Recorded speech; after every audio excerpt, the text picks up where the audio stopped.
নারীর যেই 4টি ভুলের কারণে সংসারে কখনোই উন্নতি হয় না, উন্নতি থাকলেও আপনার সংসারে আস্তে আস্তে বরকতগুলো দূর হয়ে যায়। যেই নারীর মধ্যে এই 4টি খারাপ স্বভাব থাকবে তার সংসারে কশ্চিনকালে উন্নতি হবে না। 1 নম্বর হলো যেই নারীরা সকালে ঘুম থেকে দেরি করে ওঠে, ফজরের সালাত ঠিকমতো পড়ে না, দেরি করে ইচ্ছাকৃতভাবে অলসতার দরুন যারা দেরি করে ঘুম থেকে ওঠে ওই ঘরে কখনোই উন্নতি হবে না।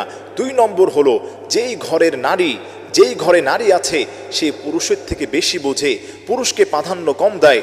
রাসূল সাল্লাল্লাহু আলাইহি ওয়াসাল্লাম বলে দিয়েছেন যেই ঘরে নারীর কর্তৃত্ব হবে, যখনই নারীর হাতে শাসন ক্ষমতা চলে যাবে তখন তোমরা কিয়ামতের আশঙ্কা করো, নাউজুবিল্লাহ। এজন্য যেই ঘরে নারী বেশি বুঝবে সেই ঘরে কশ্চিনকালেও উন্নতি হবে না।